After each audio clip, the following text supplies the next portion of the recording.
بسم الله الرحمن الرحيم. الحمد لله رب العالمين،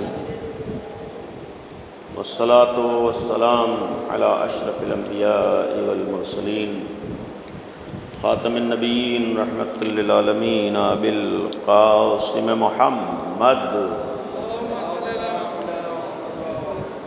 وآله الطيبين الطاهرين المعصومين المظلومين، لا سيما بقية الله في الأرضين، أرواحنا وأرواح العالمين على تراب مقدمه الفداء، ولعنة الله على أعدائهم أجمعين. أما بعد، اولاً آج جمعہ کا دن حضرت امام زمانہ عجل اللہ تعالی فرجہ الشریف سے منسوب دن ہے، اس دعا کے ساتھ کہ خداوند عالم امام کے ظہور میں تعجیل فرمائے۔ آج کا موضوع آپ کے سامنے علماء کے احترام کے سلسلے میں چند باتیں بیان کرنا ہے۔ اولاً علم کی فضیلت اور اہمیت آشکار ہے، صاحب علم کی بھی فضیلت مسلمات میں سے ہے، اور پھر دین کی اہمیت بھی واضح ہے۔ لہذا جہاں تمام صاحبان علم کی اہمیت بیان کی گئی ہے اور ہونا چاہیے، وہیں عالمان دین کی بھی اہمیت کو بیان کیا گیا ہے اور اس کے اوپر زور دیا گیا ہے۔ اس سلسلے میں قرآن کی بہت سی آیات اور ائمہ اطہار علیہ السلام کی اور نبی اعظم صلی اللہ علیہ وآلہ وسلم کی روایات ہیں جو جہاں علم کی فضیلت کو بیان کر رہی ہیں، وہاں علماء کی فضیلت کو بھی بیان کر رہی ہیں۔ اور اسی فضیلت کے پس منظر میں ایک اور موضوع جو قابل غور ہے وہ ہے احترام علماء کا، یعنی یہ بھی اپنی جگہ ایک اہم موضوع ہے اور جس کے اوپر توجہ دینے کی ضرورت ہے۔ اگر ہم علم کی بات کریں تو خود قرآن نے صاف صاف کہا ہے کہ هل يستوي الذين يعلمون والذين لا يعلمون، کہ کیا صاحبان علم اور جاہل برابر ہو سکتے ہیں؟ یعنی گویا قرآن نے ایک پیغام دیا ہے، ایک معیار پیش کیا ہے، اور یہ ایک سوالیہ انداز میں گویا جواب بھی دیا ہے کہ ہرگز عالم و جاہل برابر نہیں ہو سکتا۔ اور پھر دوسرا مرحلہ، عالم کے ساتھ ساتھ جو لوگ الہی راستے پر چلتے ہیں، فریضہ الہی کو ادا کرتے ہیں، اللہ کی راہ میں قدم اٹھاتے ہیں، تو یقیناً اس کے اعتبار سے ان کا مرتبہ اور بھی بڑھتا ہے۔ مثلا قرآن کا اعلان ہے کہ الذین یبلغون رسالات اللہ ویخشونہ ولا یخشون احدا الا اللہ وکفی باللہ حسیبا، جو لوگ اللہ کی طرف سے آئے ہوئے پیغامات کو پہنچاتے ہیں تو پھر وہ اپنے اس فریضے کو ادا کرنے کے لیے جب آگے بڑھتے ہیں تو وہ کسی سے نہیں ڈرتے ہیں سوائے خدا کے۔ تو اس اعتبار سے بھی ایسے افراد قابل احترام قرار پاتے ہیں۔ اور اس ذیل میں ابتدا میں یہ بات عرض کروں گا، جب قرآن نے معصومین نے علم کی فضیلت کو بیان کیا ہے تو خود ہمارے ہاں ایک مستقل موضوع علم ہونا چاہیے، اور علم کی طرف توجہ ہونا چاہیے، علم کی قدر ہونا چاہیے، اور علم کا مقابلے میں جو بدترین چیز سماج میں ہے جہالت، اس کے خاتمے کی کوشش ہونا چاہیے۔ یقیناً بہت سی مشکلات کا سبب جہالت ہوتی ہے، بہت سی مصیبتوں کا سبب جہالت ہوتی ہے، بہت سے سماج میں مسائل پیدا ہونے کا سبب جہالت ہوتی ہے، بہت سی دشواریوں کا سبب جہالت ہے۔ جہالت کے نقصانات بھی ہیں، لہذا یہ ایک مشن ہے جو اسلام نے بھی چلایا ہے اور دین نے بھی چلایا ہے کہ جہالت کا خاتمہ ہو، جس کے نتیجے میں برائیاں ختم ہوں، بہت سے مسائل حل ہوں۔ اور پھر دوسری چیز ہے کہ علم کے ساتھ ساتھ ہم کو اس سے بھی غافل نہیں ہونا ہے کہ جہاں علم کی اہمیت ہے، علم کی فضیلت ہے اور حصول علم ضروری ہے، وہیں تمام علوم میں ایک علم، علم دین بھی ہے۔ یعنی جہاں علم کی طرف توجہ ہو وہیں علم دین کو بھی ہم لوگ معمولی نہ سمجھیں۔ جیسے سماج میں ہر فیلڈ کے ماہرین کی ضرورت ہوتی ہے، ویسے ہی سماج میں دین کے ماہر کی بھی ضرورت ہوتی ہے۔ اور اگر یہ کہوں تو غلط نہ ہوگا کہ تمام میدانوں سے بڑھ کر جس میدان میں خصوصی طور پر ضرورت ہے وہ علم دین ہے۔ یعنی جتنی ضرورت دوسرے میدانوں میں صاحبان علم کی ہے، اس سے زیادہ ضرورت دین کے میدان میں عالمان دین کی ہے۔ اس لیے کہ کسی میدان میں کسی ماہر کے نہ ہونے سے اتنے نقصانات نہیں ہوتے ہیں جتنا دین کے میدان میں عالم دین کے نہ ہونے سے نقصانات ہوتے ہیں۔ لہذا خود یہ ایک اہم موضوع ہے جس کی طرف توجہ کی ضرورت ہے کہ علم دین بھی اہمیت رکھتا ہے۔ اور جیسے ہر علم خالی زبانی اہمیت نہیں رکھتا ہے، بلکہ عملاً اس میں آگے آنے کی ضرورت ہوتی ہے، سیکھنے کی ضرورت ہوتی ہے، توجہ دینے کی ضرورت ہوتی ہے، اس سے متعلق ضروریات کو پورا کرنے کی ضرورت ہوتی ہے، ویسے ہی علم دین کے سلسلے میں بھی ہمیں اس بات کا احساس و خیال رہے کہ یہاں بھی توجہ کی ضرورت ہوتی ہے، یہاں افراد کے آنے کی ضرورت ہوتی ہے، یہاں اپنے بچوں کو بھیجنے کی ضرورت ہوتی ہے، یہاں جو ضرورتیں پیش آتی ہیں ان ضرورتوں کو پورا کرنے کی بھی ضرورت ہوتی ہے۔ یعنی جہاں ہر میدان میں آج احساس ہے کہ ہم محنت کریں، آگے بڑھیں، ہمارے بچے محنت کریں، ہم توجہ رکھیں، ویسے ہی ہم کو علم دین کی طرف بھی نظر رکھنا ہے، علم دین کو بھی اہمیت دینا ہے اور کوشش کرنا ہے کہ ہم اپنے نسل کو، اپنے بچوں کو علم دین کی طرف بھی لے کر آئیں۔ اس لیے کہ جب دینی میدان، دین کا میدان علماء سے خالی ہو جائے تو پھر دین صحیح طور پر نہیں پہنچ سکتا ہے، بہت سے مسائل سامنے آتے ہیں۔ ہم اگر تاریخ دیکھیں، ہر دور میں جن لوگوں نے واقعی سماج کے لیے ہر اعتبار سے خدمت کی ہے وہ علماء دین رہے۔ یعنی ہر میدان کے ماہرین نے سماج میں خدمتیں تو کی ہیں، لیکن انہوں نے صرف اپنی فیلڈ اور اپنے دائرے میں خدمت کی ہے، لیکن یہ تاریخ گواہ ہے کہ علماء دین نے ہر میدان میں خدمت کی ہے، ہر میدان میں انہوں نے جانفشانیاں کی ہیں۔ یقیناً کسی بھی میدان میں سب اچھے نہیں ہوتے ہیں اور سب سے ایک جیسی توقع نہیں ہوتی ہے، ویسے ہی علماء دین میں بھی کوئی یہ دعویٰ نہیں کر سکتا ہے کہ سب معیار پر پورے اترتے ہوں، سب ایک جیسے ہوں۔ جیسے ہر میدان میں ہر طرح کے لوگ ہوتے ہیں، ویسے ہی علماء میں بھی ہر طرح کے لوگ ہو سکتے ہیں۔ یہ ہماری توقع بیجا ہوگی کہ ہم اس میدان میں آنے کے بعد سب سے ایک جیسی توقع رکھیں، نہیں ہو سکتا ہے۔ بہرحال بہت سے وجوہات ہوتے ہیں، بہت سے اسباب ہوتے ہیں، ہر طریقے کے افراد ہو سکتے ہیں، لیکن اس میں بھی ہمیں اپنی ضرورتوں، اپنی ذمہ داریوں سے غافل نہیں رہنا ہے، اپنے فریضے سے غافل نہیں رہنا۔ بہرحال اگر بالفرض کہیں کسی میدان میں کوتاہیاں ہوتی ہیں تو ان کوتاہیوں کی وجہ سے آدمی خود پیچھے نہیں ہٹ جاتا ہے، توجہ دیتا ہے، توجہ دینا چاہیے۔ تو آج ایک جہاں تک علماء دین کا معاملہ ہے، جو عرض کیا ہے کہ سب سے زیادہ جس میدان میں آنے کے بعد اس میدان کے ماہرین نے قوم کی، ملک کی، سماج کی خدمت کی ہے وہ عالمان دین ہیں۔ علماء دین کی تاریخ گواہ ہے جنہوں نے سیاسی میدانوں میں محنت کر کے خدمت کی ہے، سماجی میدانوں میں محنت کر کے خدمت کی ہے، معاشرتی میدانوں میں بھی محنت کی ہے، خدمت کی ہے، دنیا کے تمام مسائل میں انہوں نے رہنمائی کا فریضہ انجام دیا ہے،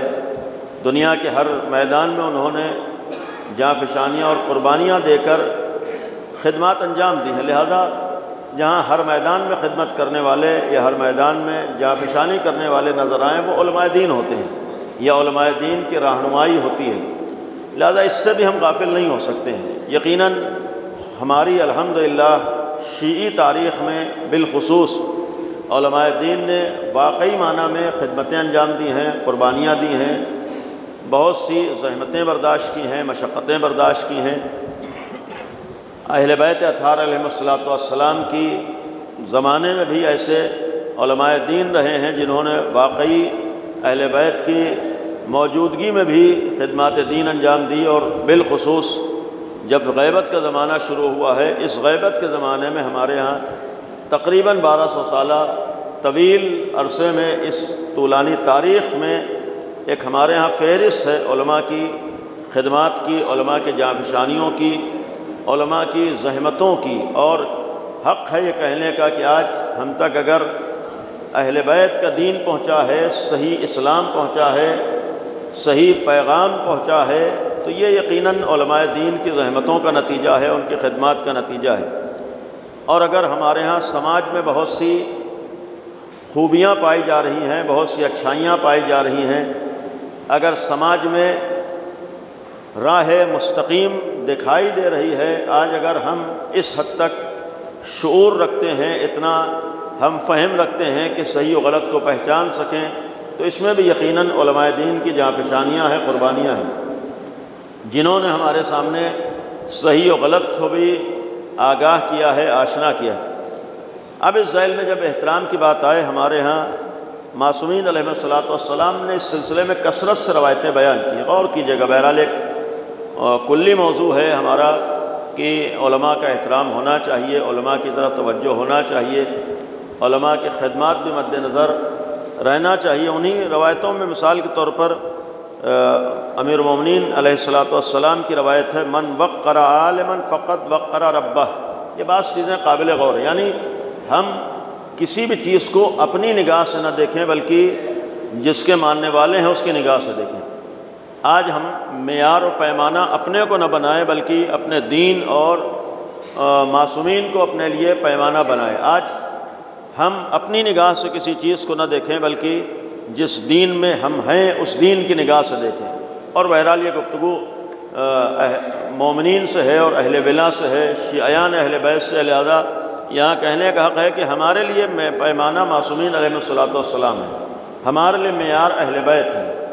ہمیں اپنی نظر کو معیار نہیں بنانا ہے بلکہ جو معصومین نے فرمایا ہے اسے معیار بنانا ہے۔ صراحت سے صاف صاف یہ امیر المومنین کی روایت ہے، من وقر عالما، جس نے بھی عالم کا احترام کیا اس نے اپنے رب کا احترام کیا ہے۔ یہ مولا کی روایت ہے، امیر المومنین کی روایت ہے کہ من وقر عالما فقد وقر ربہ، اس نے اپنے رب کی احترام کیا ہے، توقیر کی ہے۔ یا اسی طریقے سے نبی اعظم صلی اللہ علیہ وآلہ وسلم کی روایت ہے، فرمایا اکرم العلماء، دیکھو علماء کا احترام کرو، علماء کا اکرام کرو، فإنہم ورثۃ الانبیاء، اس لیے کہ تمہیں اس بات کا احساس رہے کہ یہ علماء انبیاء کے وارث ہوتے ہیں۔ اور فمن اکرمہم فقد اکرم اللہ ورسولہ، جو بھی ان کا اکرام و احترام کرتا ہے وہ اللہ اور رسول کا اکرام و احترام کرنے والا قرار پاتا ہے۔ یعنی جو ان کا اکرام کرتا ہے، احترام کرتا ہے، وہ اللہ کا احترام کرنے والا اور رسول اللہ کا احترام و اکرام کرنے والا ہوتا ہے۔ یا اسی طریقے سے روایات میں امیر المومنین ہی کی روایت ہے، فرمایا یا پیغمبر کی کہ من اکرم عالما، جس نے بھی عالم کا احترام کیا، فقد اکرمنی، اس نے میرا احترام کیا۔ یہ خود نبی اعظم فرما رہے ہیں، جس نے بھی عالم کا احترام کیا اس نے میرا اکرام کیا۔ ومن اکرمنی فقد اکرم اللہ، جس نے میرا اکرام و احترام کیا اس نے اللہ کا احترام کیا۔ ومن اکرم اللہ فمصیرہ الی الجنہ، تو جو اللہ کا احترام کرنے والا ہوتا ہے اس کا راستہ جنت ہے۔ یعنی اگر ہم روایات میں دیکھیں تو ہم اگر ایک عالم دین کا احترام کریں تو خود پیغمبر فرما رہے ہیں کہ اس کا راستہ جنت ہے۔ یا بعض روایات میں ہے کہ ایک عظم العلماء العلم، تم شخصیت کو معیار نہ بناؤ بلکہ اس کے علم کو معیار بناؤ، تم افراد کو معیار نہ بناؤ بلکہ اس کی خدمات کو معیار بناؤ، اس کی زحمتوں کو معیار بناؤ، اس کی مشقتوں کو معیار بناؤ، اس کے دین کو معیار بناؤ۔ ورنہ یہیں پر ایک جملہ عرض کروں گا، اگر ہم مثلاً کسی کی کمیوں کو معیار بنائیں تو جتنی کمیوں کا علم ہمیں سامنے والے کے بارے میں ہے اس سے زیادہ اپنے بارے میں علم ہوتا ہے۔ آدمی زبان سے نہ کہے، مثلاً اگر 10 برائیوں کا آپ کے ہمیں علم ہو جائے، 10 کمیوں کا ہمیں علم ہو جائے تو 10,000 کمیوں کا اپنے بارے میں علم ہے، چاہے ہم زبان سے نہ کہیں۔ تو اگر معیار یہ ہو جائے کہ جس کے اندر کمی ہے اس کی کوئی ویلو نہیں ہے یا اس کے مقابلے میں تو پھر کمیاں تو ہمارے اندر بھی ہیں، یا تو ہم اپنے کو معصوم ثابت کر لیں تب دوسرے کے بارے میں زبان کھولیں، اور اگر صاحب عصمت نہیں ہے تو ہمیں پھر صرف دوسروں کی کمیوں کو معیار نہیں بنانا ہے۔ یہ قابل غور ہے۔ ہمیں خود فرمایا معصوم نے کہ اس کے علم کی بنیاد پر اس کا احترام کرو، یعنی تمہیں علم کو معیار بنانا ہے، چونکہ عالم ہے لہذا یہ علم کی بنیاد دع منازعتہ، اس سے لڑائی جھگڑا اختلافات یہ چھوڑو، یعنی یہ تمہاری ذمہ داری نہیں ہے، یہ تمہارے معیار کے خلاف ہے، یہ تمہاری گویا ایمان کے خلاف ہے کہ تم کسی عالم کے مقابلے میں کھڑے ہو۔ لہذا یہ روایات ہیں، البتہ روایات کثرت سے ہیں۔ آخری روایت ہے ابھی نبی اعظم کی، من احتقر صاحب العلم، جس نے بھی صاحب علم کا، عالم دین کی تحقیر کی، توہین کی، اہانت کی، فرمایا کہ فقط احتقرنی، اس نے میری توہین و اہانت کی ہے۔ ومن احتقرنی فہو کافر، پیغمبر کی روایت ہے، ارشاد القلوب میں ہے کہ جس نے میری توہین و اہانت کی ہے وہ کافر ہے۔ یعنی آپ خود یہ بات چیزیں، اب یہاں قابل غور ہے، بہرحال روایات بہت زیادہ ہیں۔ سب سے پہلا مسئلہ ہے علماء کے احترام کا۔ اس میں ایک مسئلہ آج ہمارے ہاں بہرحال جتنا درجہ عظیم ہو علیہ السلام اتنا ہی ہمیں خیال کرنا ہے۔ ایک موضوع، بہرحال زیادہ وقت نہیں لوں گا، ایک موضوع ہمارے ہاں آج عمومی طور پر تمام علماء کا ہے، اور دیکھیے جب اہانت کا دروازہ کھلتا ہے تو پھر کسی کا احترام باقی نہیں رہتا۔ اولاً ہمارے ہاں ایک موضوع ہے مقدسات کا احترام، اور جہاں تک مقدسات کے احترام کی بات ہو، دنیا کے ہر مذہب میں، دنیا کے ہر مسلک میں مقدسات کا احترام ہے، اور مقدسات کا احترام دین کی حیثیت سے واجب ہے، عقل کی حیثیت سے واجب ہے، سماجی حیثیت سے بھی ضروری ہے۔ یعنی مقدسات کا احترام ہر جگہ ہے، اور کسی کو کسی کے مقدسات کی توہین کی اجازت نہیں ہو سکتی، یہ ایک عمومی بات ہے۔ یعنی ہر جگہ مقدسات کا احترام ہے، اور ہر آدمی کو دوسروں کے مقدسات کا خیال کرنا ہے۔ کوئی مذہب، کوئی مسلک نہ تو اپنے مقدسات کی توہین کی اجازت دیتا ہے، نہ دوسروں کے مقدسات کی توہین کی اجازت دیتا ہے۔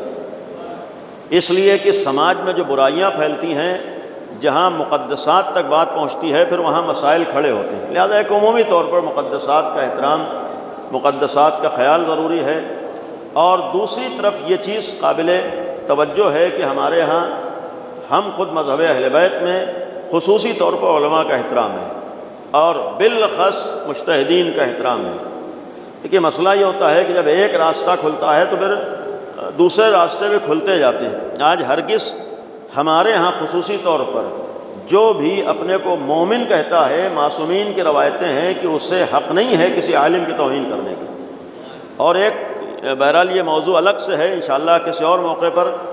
المیہ یہ ہے کہ آج ہمارے ہاں علماء کے احترام کی روایتیں کثرت سے موجود ہیں، لیکن کمال یہ ہے کہ جو لوگ آج ہمارے سماج میں اس بات کے دعوے دار ہیں کہ ہم خالی روایتوں پہ عمل کرتے ہیں، ہم خالی اخبارات پہ عمل کرتے ہیں، افسوس یہ ہے کہ سب سے زیادہ وہی لوگ روایتوں کے خلاف ورزی کرتے ہیں، علماء کی توہین کرتے ہیں۔ یعنی جنہیں آج اپنے سماج میں بعض لوگ اخباری کہتے ہیں، اخباری کے معنی یہ ہوتے ہیں کہ ہم روایتوں پہ عمل کرنے والے ہیں، دعویٰ یہ کرتے ہیں روایتوں پہ عمل کریں گے، اور سب سے زیادہ وہی لوگ روایتوں کی مخالفت کرتے ہیں۔ آج یہ ہو رہا ہے، یعنی آج کی اخباریت کا مطلب ہی علماء کی توہین ہے، علماء کی اہانت ہو گیا ہے۔ یہ ایک الگ سے موضوع ہے، اور اسی سے آپ ایسے افراد کی حقیقت کو پہچان سکتے ہیں کہ جو آج کی اخباریت ہے اس کا مذہب سے اور دین سے کوئی تعلق نہیں ہے، ہمارے شریعت سے کوئی تعلق نہیں ہے۔ اس لیے کہ جو دین دوسروں کی توہین کی اجازت نہ دیتا ہو، وہ علماء دین اور مراجع کی توہین کی اجازت نہیں دے سکتا ہے۔ لہذا یہ ایک اپنی جگہ علماء کا احترام ضروری ہے۔ اور اسی ذیل میں دیکھیے احترام کی ایک وجہ، احترام کی وجہ ہمارے ہاں، میں نے بعض جگہوں پر مجالس میں ایک جملہ عرض کیا کہ ہمارے ہاں احترام کی وجہ نسبتیں ہوتی ہیں، یعنی ہم لوگ نسبت کی وجہ سے احترام کرتے ہیں۔ آپ مسجد کا احترام کس لیے کر رہے ہیں؟ اینٹے کا احترام نہیں کر رہے ہیں، نسبت پائی جا رہی ہے لہذا احترام کر رہے ہیں۔ آپ علم کا احترام کس لیے کرتے ہیں؟ نسبت پائی جاتی ہے تبھی تو احترام کرتے ہیں۔ آپ تابوت کا احترام کس لیے کرتے ہیں؟ نسبت پائی جاتی ہے تبھی تو احترام کرتے ہیں۔ آپ ذوالجناح کا احترام کس لیے کرتے ہیں؟ نسبت پائی جاتی ہے تبھی تو احترام کرتے ہیں۔ تو جب یہ ساری چیزیں نسبت کی وجہ سے قابل احترام ہیں تو عالم دین بھی نسبت کی وجہ سے قابل احترام ہے۔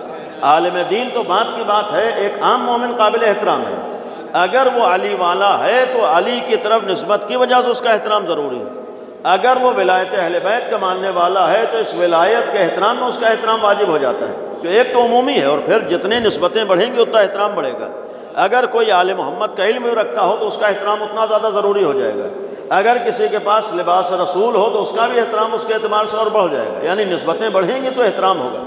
جب عمومی طور پر احترام ہے تو آج ہمارے ہاں بھی علماء کا احترام ضروری ہے، اور اس بات کا ہم کو اور آپ کو خیال رکھنا ہے، جہاں دیکھیے ہم اہمیت نہیں دیتے ہیں تب دوسروں کو بے احترامی کا موقع ملتا ہے۔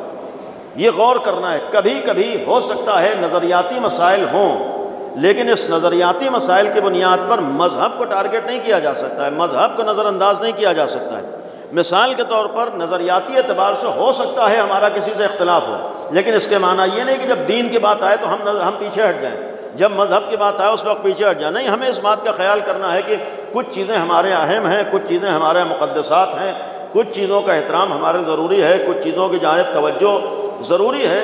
انہی توجہات میں سے آج جو لوگ خدمات انجام دے رہے ہیں اور واقعی معنی میں جو لوگ خدمتیں انجام دے رہے ہیں ان کی طرف بھی توجہ ضروری ہے، ان کا خیال کرنا ضروری ہے، ان کا احترام باقی رکھنا ضروری ہے، اور ظاہر سی بات ہے کہ اس احترام کے اوپر اگر آنچ آئے تو اس کی جانب توجہ دینا ضروری ہے۔ دیکھیے، جب بہرحال مسئلہ یہ ہوتا ہے کہ ہم لوگ جب ظاہری اعتبار سے اپنے بظاہر چھوٹے چھوٹے معاملات سمجھ کر جب پیچھے ہٹ جاتے ہیں تبھی مخالف اور دشمن کو بڑے معاملات کی ہمت پڑتی ہے۔ دیکھیے، جب دشمن ہوتا ہے پہلے ڈھیلا پھینکتا ہے، چور ہوتا ہے پہلے اس طرح کے کام کرتا ہے، وہ یہ دیکھنا چاہتا ہے کہ سامنے والا بیدار ہے یا سو رہا ہے، اور وہ بڑا قدم اسی وقت اٹھاتا ہے جب اسے اس بات کا احساس ہوتا ہے کہ سامنے والا سو رہا ہے۔ لہذا کبھی کبھی بظاہر جو معمولی چیزیں نظر آ رہی ہیں اس میں بھی حساس ہونے کی اور بیدار ہونے کی ضرورت ہوتی ہے تاکہ بڑے حد تک نوبت نہ پہنچنے پائے۔ اس چیز کا ہم سب کو پاس و لحاظ رکھنا ہے۔ بہرحال عالم دین کا احترام ہے، عالم دین کا احترام ہونا چاہیے اور اس کا سماج میں خیال رکھنا چاہیے، اور ہر ایک کو خیال کرنا چاہیے۔ ختم کرتے ہوئے، ابھی گزشتہ دنوں جو عباس باغ کی کربلا میں معاملہ پیش آیا، آفتاب شریعت مولانا کلب جواز صاحب قبلہ کے سلسلے میں، یہ ہر ایک کے لیے قابل افسوس بھی ہونا چاہیے اور ہر ایک کی طرف سے قابل مذمت بھی ہونا چاہیے۔ یقیناً اس طرح کے بعض معاملات یہ شخص سے متعلق نہیں ہوتے ہیں بلکہ معاملات دین اور دین والوں سے متعلق ہوتے ہیں۔ بہرحال بعض ایسے مسائل ہیں کہ جہاں پر افراد سے تعلق نہیں ہے بلکہ مشن سے تعلق رکھتا ہے۔ بعض جگہ ہمیں شخصیتوں کو صرف نہیں دیکھنا ہے بلکہ اپنے مشن کو بھی دیکھنا ہے۔ جب مشن کو دیکھنا ہے وہاں اپنی ذمہ داریوں کو سمجھنا ہے، ذمہ داریوں کی جانب توجہ رکھنا ہے، اپنی ذمہ داریوں کا خیال کرنا ہے۔ یہ احترام باقی رہے، اس احترام کو باقی رکھنا ہے انشاءاللہ۔ اس بات کا احساس ہے ہمارے ہاں افراد کو، مومنین کو، قوم کو، اور مزید ہمیں اس بات کا خیال کرنا ہے کہ انشاءاللہ یہ جو اس طرح کے واقعات ہوتے ہیں دوبارہ اس طریقے کے واقعات نہ ہونے پائیں۔ اولاً مذمت ہونا چاہیے، اور یقیناً اس طریقے کے واقعات قابل مذمت ہیں، جتنا مذمت ہو کم ہے، اور اس سلسلے میں جو متعلقہ افراد ہیں ان سے بھی مطالبہ ہو کہ ظاہر سی بات ہے کہ اس طریقے کے جب دروازے کھلتے ہیں تو پھر مسائل بڑھتے ہیں۔ لہذا سماج میں مسائل کو روکنے کا ایک راستہ یہ ہوتا ہے کہ جو محترم شخصیات ہیں ان کا احترام باقی رہے، ان کے سلسلے میں جسارتیں ہیں ان جسارتوں کی نوبتیں نہ آئے۔ اس طریقے کے واقعات معمولی نہیں ہوتے ہیں، نظر انداز کر دینے والے نہیں ہوتے ہیں، آئندہ کے لیے ایسے واقعات خطرناک ہو جاتے ہیں۔ لہذا اس کی طرف ہم لوگ توجہ دیں، اہمیت دیں اس طرح کے مسائل کو، اور خود بعض موقعوں پر اپنی ذمہ داریوں کو بھی ہم سمجھیں۔ یقیناً ہر عالم کا احترام ضروری ہے، اور بالخصوص عالم دین کا احترام ضروری ہے۔ ہمارے ہاں لباس رسول کا احترام ضروری ہے، ہمارے ہاں جو خادم دین ہو، دین کی خدمت کر رہا ہو، اس کا بھی احترام ضروری ہے۔ یہ ساری چیزیں مد نظر ہیں۔ اللہ سے دعا ہے کہ جو لوگ بھی غلط راستے پر ہیں، غلط مشن والے ہیں، غلط راستہ اختیار کر رہے ہیں، اللہ ان کو ان کے باطل مشن میں ناکام فرمائے، اور جو لوگ خدمات دین انجام دے رہے ہیں اللہ ان کی خدمتوں کو قبول فرمائے۔ بالخصوص جو لوگ بھی علماء دین ہیں، البتہ ہمارے ہاں مراجع کی بھی الحمدللہ موجود ہیں، فقیہان اہل بیت موجود ہیں، اور ہمارے ملک میں، ہمارے شہروں میں جو علماء دین خدمت انجام دے رہے ہیں اللہ ان سب کی تمام خدمتوں کو قبول فرمائے، اور خصوصیت سے مولانا کلب جواز صاحب قبلہ کے لیے دعا کریں کہ اللہ ان کی توفیقات میں اضافہ فرمائے، اور انہیں ہر طرح کے شر سے اور ہر طرح کے دشمنوں کی سازشوں سے محفوظ فرمائے انشاءاللہ۔ اور یہ جو مشن ہے دین کے حوالے سے ہے، اللہ اس مشن میں کامیاب فرمائے۔ یہ دعا کریں، آج جمعہ کا دن ہے، اللہ دنیا سے تمام ظلم و ظالمین کا خاتمہ فرمائے۔ جو لوگ علماء کے مخالف ہیں اللہ ان کو اپنے مشن میں ناکام فرمائے انشاءاللہ۔